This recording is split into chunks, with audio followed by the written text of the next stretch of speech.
ॐ सहनाववतु सहनौ भुनक्तु सह वीर्यं करवावहै तेजस्विनावधीतमस्तु मा विद्विषावहै। ॐ शान्ति शान्ति शान्तिः। पठामि संस्कृतं नित्यं वदामि संस्कृतं सदा ध्यायामि संस्कृतं सम्यक् वन्दे संस्कृतमातरम् वन्दे संस्कृतमातरम्। अभ्यास 12वा आपण पाहत आहोत पंचमी विभक्ती। पंचमी विभक्तीमध्ये आपण आतापर्यंत पाहिलेलं आहे ऋते, आरात, बहिः, प्रभृती यासारखे शब्द आपण पाहिलेले आहेत। पुढे आता आपण अजून विचार करणार आहोत हितम सुखम। कुठली फाईल उघडली मी? ठीक आहे, असू द्या, चला। पंचमी विभक्ती अजून कुठे कुठे होते त्याचे आपण उपपद पाहणार आहोत। उपपद म्हणजे काय? पंचमी विभक्तीचा अर्थ ज्या ठिकाणी अपादान सेपरेशन होतं तिथे पंचमी व्हायला पाहिजे, पण काही ठिकाणी सेपरेशन नसताना वेगळं होत नसताना सुद्धा पंचमी होते। का होते? ठराविक शब्द आल्यामुळे। मग असे कोणते शब्द आहेत? तर त्या शब्दांची यादी आपण आता पाहूया। शब्द आहे प्राक। प्राक सगळे अव्यय आहेत जे चालत नाहीत। रामः रामो रामः याला म्हणतात चालणं। प्राक प्राकव प्राकः असं होत नाही, कुठेही प्राकच राहतं। भूतकाळ, भविष्यकाळ, वर्तमान काळ, लोटलकार कुठेही प्राकच राहणार। प्राक शब्दाचा अर्थ आहे पूर्व दिशेला। पूर्व दिशेला किंवा दिशेकडे, पूर्व दिशेला, पूर्व की ओर। किंवा प्राक शब्दाचा अर्थ दुसरा आहे आदी, म्हणजे रामाच्या आधी बुद्ध नाही, कृष्णाच्या आधी राम झाले। बुद्ध नाही, बुद्ध तर नंतर। हा, प्राक शब्दाचा दुसरा अर्थ आहे आदी, अगोदर असा, अगोदर किंवा आधी, आधी, आधी। ओके। आता ज्यावेळी प्राक शब्द येणार आहे त्यावेळी आपल्याला पंचमी विभक्ती वापरायची आहे। मग आता पहिला आपण पूर्व दिशेला या अर्थामध्ये वापरूया आणि मग आधी किंवा अगोदर या अर्थामध्ये वापरूया। बघा, समजा गावाच्या पूर्व दिशेला, आता एक गाव घेऊया जेणेकरून आपल्या लक्षात राहील। गावाच्या पूर्व दिशेला काय आहे? नदी आहे। ग्रामात रामाची विभक्ती, चला पाचवी विभक्ती या ठिकाणी लिहून टाकतो म्हणजे आपल्याला अडचणच नाही। रामात सीतायाः अ, कवेः आणि गुरोः। हे पाच शब्द का लिहितोय मी नेहमी? कारण की हे पाच शब्दच आपण शिकलेलो आहेत आणि कुठलेही शब्द काय होणार आहेत? या शब्दांसारखेच असणार आहेत। बघा, ग्राम शेवटी अ आहे, मग तो कसा चालवायचा असा प्रश्न नाही विचारायचा आता। तो राम शेवटी अ आहे, मग आपल्याला कोणता शब्द माहिती ज्याच्या शेवटी अ आहे आणि तो चालवता येतो? राम।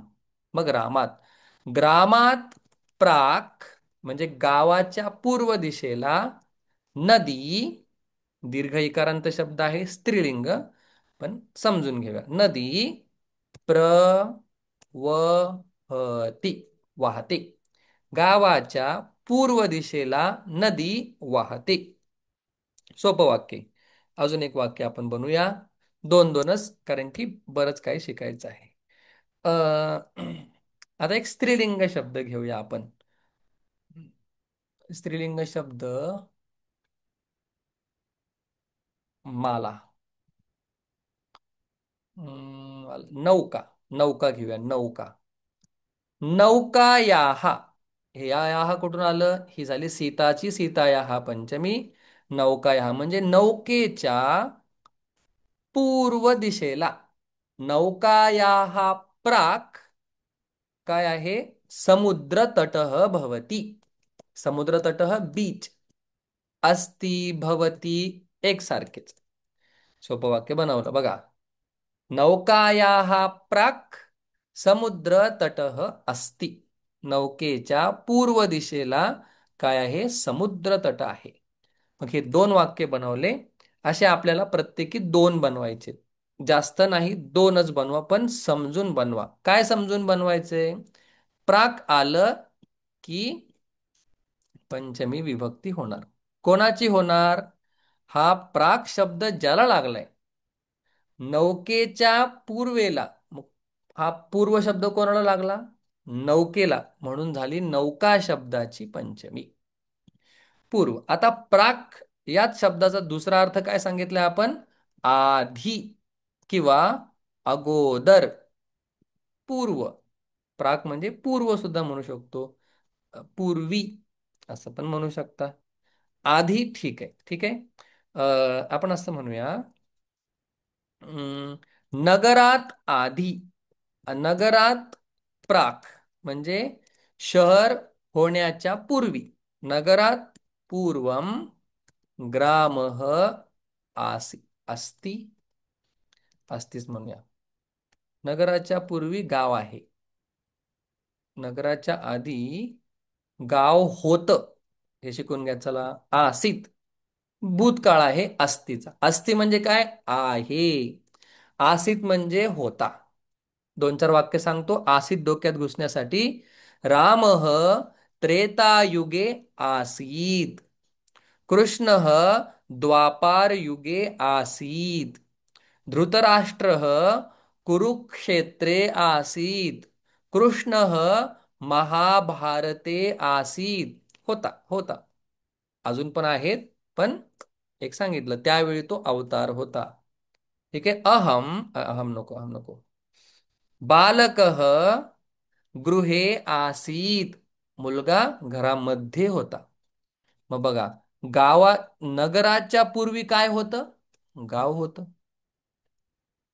ठीक आहे. या ठिकाणी आधी वेळ सुद्धा म्हणू शकता किंवा डिस्टन्स सुद्धा म्हणू शकता. म्हणजे आपण कसं म्हणतो, पुण्याच्या आधी काय आहे? मुंबई आहे. ठीक आहे.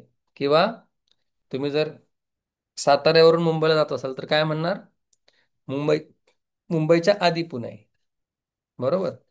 आधी किंवा तुम्ही अंतराच्या दृष्टीने पण म्हणू शकता किंवा वेळेच्या. पुन्हा सांगतो. समजा तुम्ही साताऱ्यावरून मुंबईला चाललेला आहात. मग तुम्ही काय बोलणार बोलताना? मुंबईच्या आधी काय आहे? पुणे आहे. आणि जर तुम्ही मुंबईवरून पुण्याला येत असाल, मुंबईवरून साताऱ्याला जात असाल तर काय म्हणणार? साताऱ्याच्या आधी काय आहे? पुणे आहे. ठीक आहे. ठीक आहे, ठीक आहे. ओके. आधी तुम्ही म्हणजे डिस्टन्सनी पण म्हणू शकता. परत आधी आहे अंतराच्या दृष्टीने किंवा वेळेच्या दृष्टीने सुद्धा. ठीक आहे. त्याच्या आधी हे आहे. पुन्हा नगरात प्राक ग्राम असे नगरांच्या पूर्वी गाव होते. देन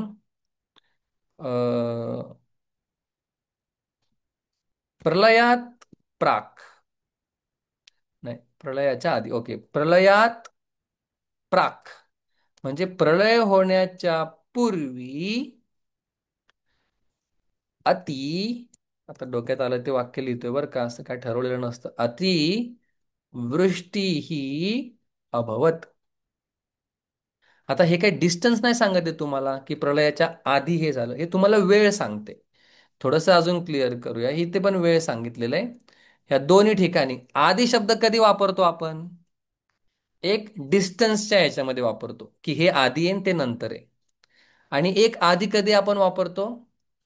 वेळेच्या दृष्टीने. हे दोन्ही वाक्य कसे आहेत?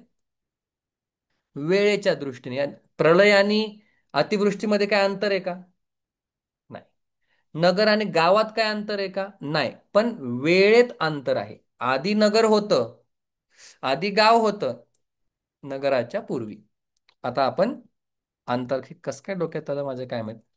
अवघड झालं तर नंतर समजून घ्या किंवा सेकंड हाफ मध्ये विचारा. एक अंतराच्या दृष्टीने आधी म्हणजे कसं म्हणू शकतो आपण? अ, सातारा नगरम, सातारा नगरम पुणे नगरात प्राक अस्ति. सातारा ही पुणे नगराच्या आधी आहे. जेव्हा तुम्ही कोल्हापूरवरून ट्रॅव्हल करताय त्यावेळी. सर का असं करताय? बरं ठीक आहे. जे सुचतंय ते सांगतोय बरं का, असं काय नाही. तुम्हाला कळलं पाहिजे आधी म्हणजे काय, अंतराच्या दृष्टीने. पुणे नगरापेक्षा पुणे नगराच्या आधी सातारा नगर आहे. अजून सोपं सांगूया का? अं, मुंबई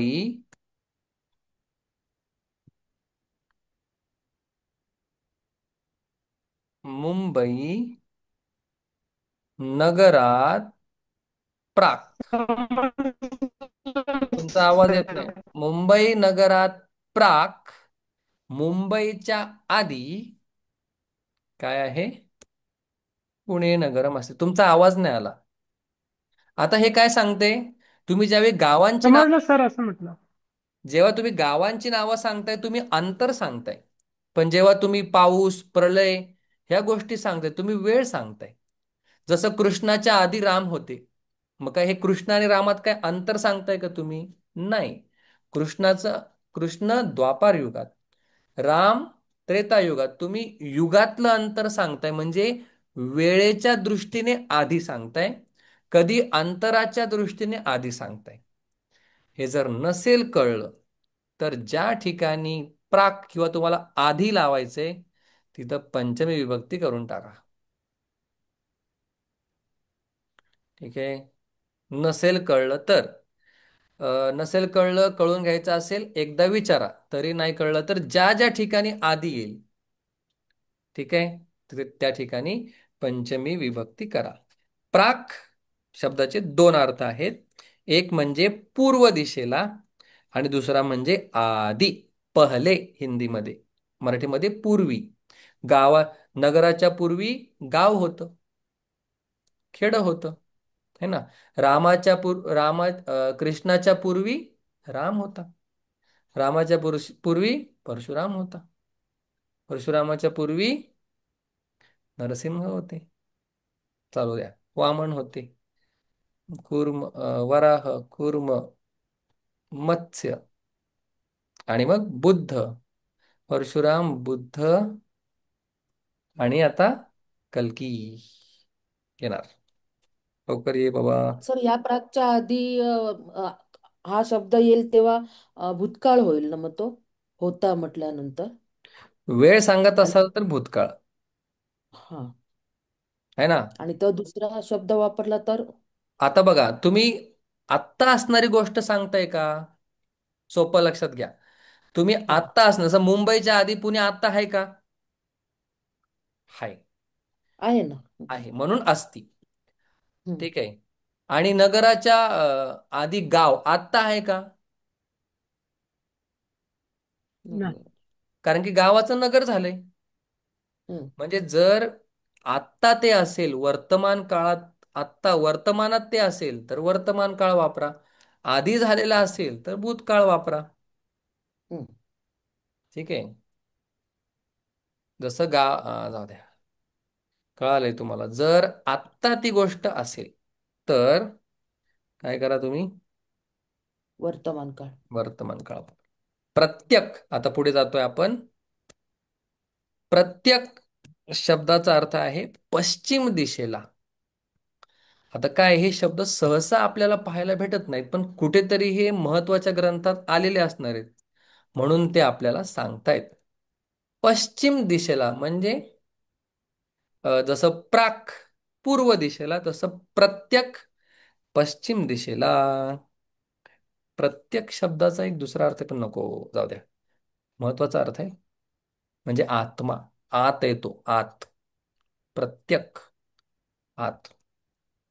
पश्चिम. मग जेव्हा आपण प्रत्येक शब्द वापरणार आहे प्रत्यक. प्रत्येक वेगळा, प्रत्यक वेगळा. प्रत्यक ज्यावेळी आपण वापरणार आहे त्यावेळी कोणती विभक्ती होणार आहे, षष्ठी का चतुर्थी? पंचमी. हम्म. भारत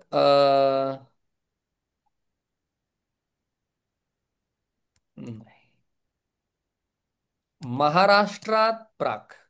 संतोष दादा, I need your help. Maharashtra नाही, महाराष्ट्र. सर बोला ना. हम्म. कोलकाता नगरात प्रत्यक. कोलकाता नगराच्या पश्चिमेला काय आहे? आपण घेऊया महाराष्ट्र. सर ते हे आहे ना. नाही, आपण ढोबळ ढोबळचं घेऊया, महाराष्ट्र. महाराष्ट्रम अस्ति. अच्छा कोल ढोबळ. कोलकाता इकडे पूर्वेला, हम्म. पश्चिमेला कोण? महाराष्ट्र. ओके. महाराष्ट्र. पश्चिम दिशेला अ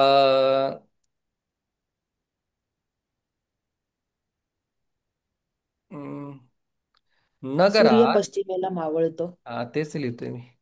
नगरात प्रत्यक सूर्य अस्तं गच्छति. अस्तास जातो. कारण की जाण्यासाठी असा धातू नाहीये. नगरात प्रत्येक म्हणजे शहराच्या पश्चिम दिशेला सूर्य जातो. अस्तम गच्छति, मावळतो. पश्चिम दिशेला प्रत्यक. प्राक पूर्वक, प्रत्यक पश्चिम. अजून एक बनवूया. अच्छा. महाराष्ट्राच्या पश्चिमेला अरबी समुद्र असते. महाराष्ट्रात प्राक. प्राक काय म्हणतोय? प्रत्यक. प्रत्यय. महाराष्ट्रात प्रत्यक समुद्र सागर अस्ति.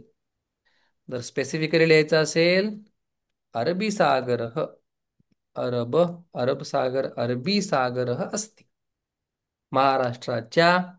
मग चाय तर षष्टी यायला पाहिजे, चाचीचे, चेचाची. अहो प्रत्येक आल्यामुळे पंचमीच येणार, प्रत्यक मुळे पंचमी, दॅट्स इट. का? अहो ते उपपद आहे म्हणून. महाराष्ट्राच्या प्राक. तुम्ही वाक्य नंतर बनवायचे दोन दोन प्रत्येकाचे. आधी दोन तुम्ही पाहिजे तेवढे वाक्य सांगू शकता सेकंड हाफ मध्ये, आणि दोन दोन वाक्य कमीत कमी तुम्हाला बनवायचे. बर. उदक. आता हे शब्द जे आहेत ना, प्राक, प्रत्यक, उदक, हे उपनिषदांमध्ये आलेले आहेत. आता मला आठवलं, कोणतं तरी एक उपनिषद आहे ज्याच्यामध्ये हे आलेले शब्द म्हणून यांनी दिलेले आहेत. हे पुस्तक असं बनवलंय ना की आता तुम्ही जे अभ्यास करू शकता, तुमचा मॅक्सिमम जेवढं, जेवढी स्ट्रेंथ आहे तेवढं ग्रामर त्यांनी दिलेलं आहे. जेवढं ग्रामर तुम्ही शिकलेलं आहे त्या स्ट्रेंथवरतीच तुम्ही उपनिषदांपर्यंत जाऊ शकता.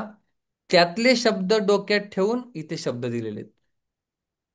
म्हणजे तुमची स्ट्रेंथ पाहून 21व्या शतकातील बुद्धिमत्ता. कोणाच्या बुद्धिमत्तेवरती इथे संशय नाहीये, पण इन जनरल आपल्या सगळ्यांची एक बुद्धिमत्ता आहे आता. म्हणजे आपला एक अटेन्शन पिरियड आहे, आपली एक मेमरी कॅपॅसिटी आहे. हे सगळं पाहता त्यांनी हे पुस्तक बनवलेलं आहे. आणि एवढं तुम्ही सगळा अभ्यास करून त्याचा फायदा काय होणार आहे, तर तुम्हाला ॲटलिस्ट गीता, ॲटलिस्ट उपनिषद, किमान गीता तर तुम्हाला कळणार आहे, किंवा तुम्ही स्वतःचे वाक्य बनवू शकता, स्वतः काहीतरी लिहू शकता जे तुम्ही शिकलेले आहात त्याच्या बेसिसवर.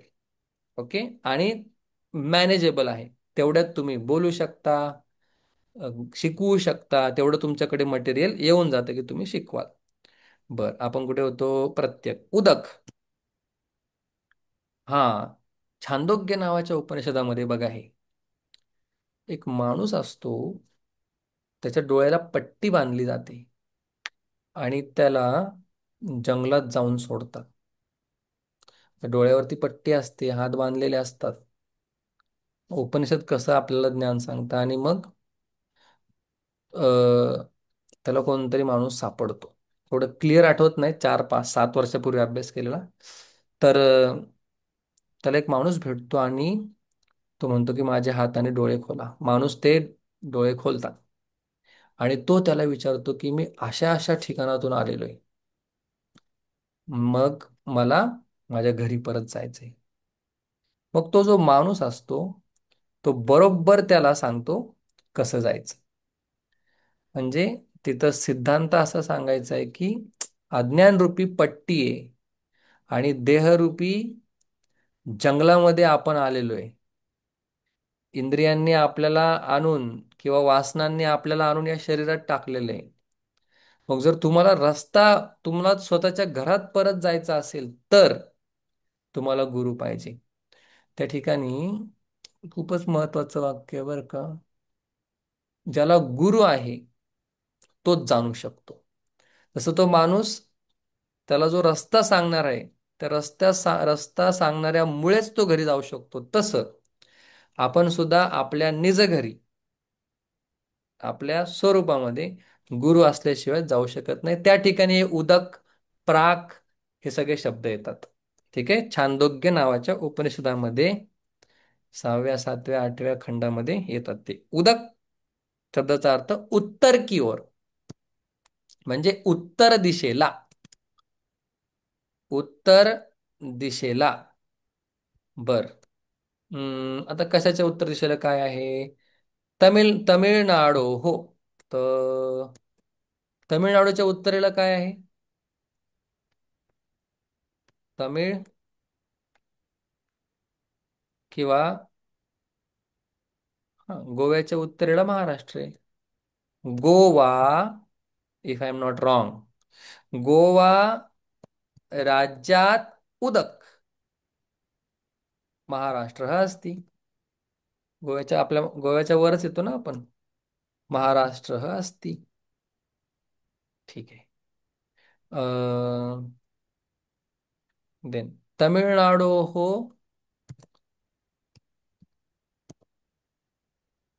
तमिळनाडू हो उदक. हे,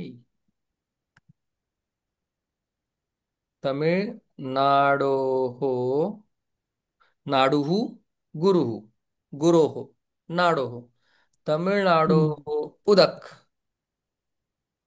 आंध्र प्रदेश अस्ति, if I am not wrong. Andhra किंवा महाराष्ट्र सुद्धा आहे. आपण डायरेक्ट हेच घेऊया, काश्मीर हा असती. चिंताच नाही, सगळ्यांच्या उत्तरेलाच येते. काश्मीर हा अस्ति. आता सगळं आत्ता आहे म्हणून अस्ति अस्ति अस्ति चाललंय, नाहीतर आसीत. काश्मीर भारतात आहे म्हणून बरं आहे, नाहीतर आसीतच म्हणावं लागलं असतं. बापरे. हा सी.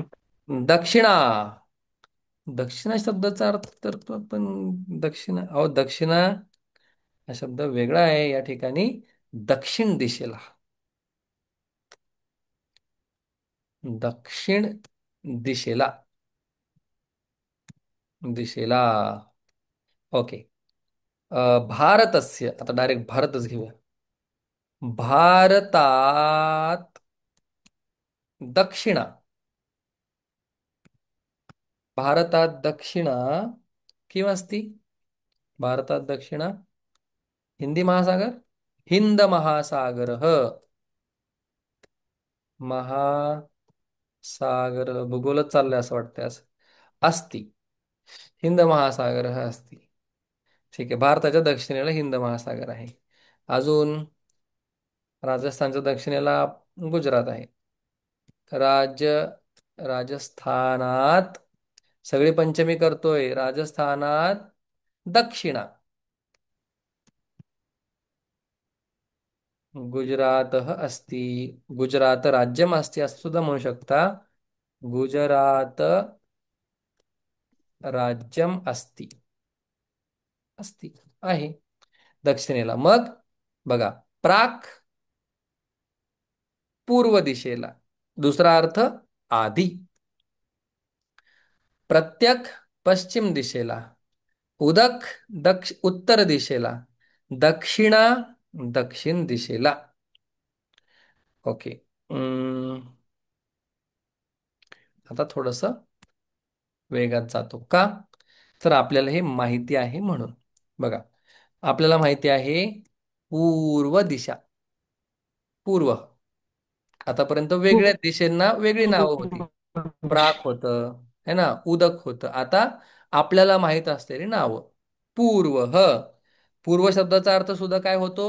उत्तर दिशेने. आधी किंवा दक्षिण दिशेने. पूर्व. पूर्व, पूर्व चाललंय, पूर्व. ठीक आहे. यांचे पण दोन अर्थ, जसं प्रागचे दोन अर्थ झाले, पूर्व दिशेला आणि पूर्वी किंवा आधी. आधी. तसं पूर्व हा शब्दाचा अर्थ काय? एक आहे पूर्व दिशा. ओके. हम्म,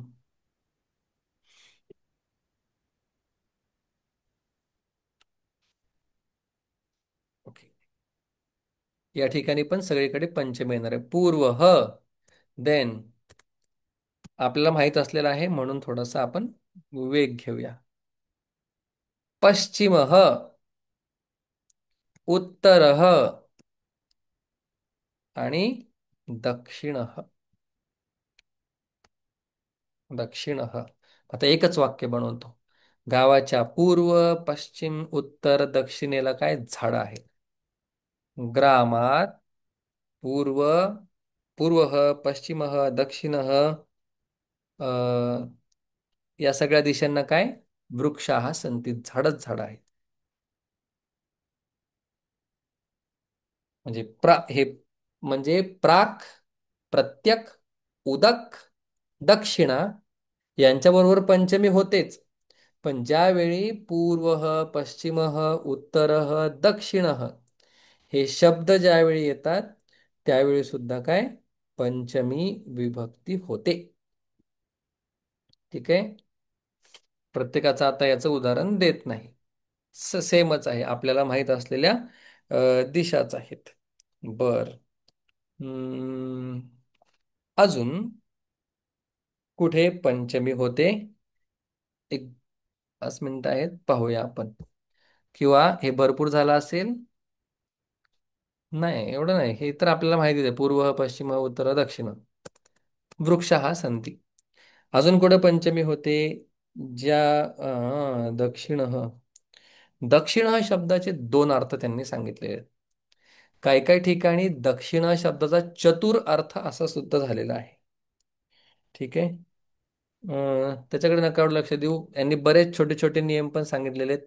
जे आपल्याला नेहमी वापरायला येतात त्याच्यावरती आपण जास्त फोकस करूया. असं प्राक कधी कधी पूर्व अर्थामध्ये वापरला जातो म्हणून आपण ते पाहिलं. दक्षिण हा चतुर या अर्थाने सुद्धा कुठेतरी आलेला असावा. बरं, सर चला. उदक म्हणजे पाणी पण येतं ना? ते उदकम आहे, हे उदक आहे. ओके. ते नपुंसकलिंग शब्द आहे. भिन्न हा शेवटचा शब्द बघूया. 4 मिनिटं आहेत. भिन्न म्हणजे काय? वेगळा किंवा शिवाय. वेगळा. अरे, भिन्न ज्यावेळी हा भिन्न शब्द आपण वापरणार आहे, ओके, किंवा भिन्न शब्दासारखे अजून कुठले शब्द आहेत? अन्य, इतर किंवा अतिरिक्त.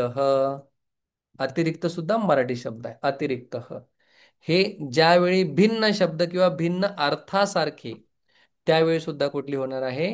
पंचमी विभक्ती होणार आहे. पण लक्षात घ्यायचंय काय? Attention, attention, attention. हे सगळे काय आहेत? विशेषण आहेत. विशेषण म्हणजे घ पासून, या पूर्व पासून काय आहेत? सगळे विशेषण आहेत. पाहिजे तर हा पुन्हा सांगतो टॉपिक, नाही कळलं तर. हे सगळे विशेषण आहेत. म्हणजे काय? बघा आता, रामात आता मी भिन्न शब्द वापरतोय. भिन्न ईश्वर नकारार्थी म्हणून वापरतोय. ईश्वर नास्ति म्हणजे नाही आहे. दुसरा अतिरिक्त, वेगळा. याचा सगळ्यांचा अर्थ काय? दुसरा किंवा वेगळा. हा, कोणापेक्षा भिन्न? रामापेक्षा भिन्न. मग रामात जर तुम्ही व्यवस्थित लक्ष दिलं असेल सुरुवातीला, तर पंचमी विभक्तीमध्ये मी न कळत कुठेतरी पेक्षा पण ऍड केलं होतं. ज्या ज्या वेळेला पेक्षा हा शब्द येईल, रामापेक्षा, गावापेक्षा, त्या त्या वेळेला काय करायचं आपल्याला? पंचमी विभक्ती करायची. मग या ठिकाणी काय सांगतायत? रामात भिन्न ईश्वर नास्ति. रामापेक्षा वेगळा ईश्वर नाही. पेक्षा पंचमी. पंचमी. रामात भिन्न. मग तुम्ही इथं म्हणू शकतात रामात अन्य, रामात इतरः, रामात अतिरिक्त. बघा. अजून सर याचा अर्थ असा वेगळा आहे. सर हे रामा भिन्न रामाहून भिन्न ईश्वर नाही असं पण होऊ शकतं का? असं म्हणजे पण होऊ शकतं. पंचमी असं पण होऊ शकतं. ज्यावेळी तुम्ही कम्पेअर करता ना, त्यावेळी शक्यतो आपण मराठीमध्ये पेक्षा वापरत असतो. काय बोलतो आपण? म्हणजे दगडापेक्षा. जसं इंग्लिशमध्ये डॅन डॅन वापरतो इंग्लिशमध्ये तसे. कंपॅरेटिव्ह डिग्रीमध्ये ते पुढच्या डॅम डॅम काय म्हटले तुम्ही? डॅन डॅन इंग्लिशमध्ये वापरताना पण THAN डॅन हा, yes, than. Comparative than. Yes. Rama is better than that. इथे नंतर येणार आहे. ग्रेटर दॅन असं. हा, there is no other god than Rama होऊ शकतो. ठीक आहे. दॅन सुद्धा. भिन्न, अन्य, इतर, अतिरिक्त, सगळ्यांचा अर्थ एकच आहे, वेगळा किंवा शिवाय. ठीक आहे. मग हे शब्द ज्यावेळी येतील त्यावेळी पंचमी विभक्तीचा वापर करायचा आहे. लगेच जॉईन होऊया. काही वाक्य तुम्ही बनवा. ठीक आहे. प्राक, प्रत्यक, उदक, दक्षिणा, पूर्व, पश्चिम, उत्तर, दक्षिण, भिन्न, अन्य, इतर, अतिरिक्त. डन. सगळीकडे पंचमी.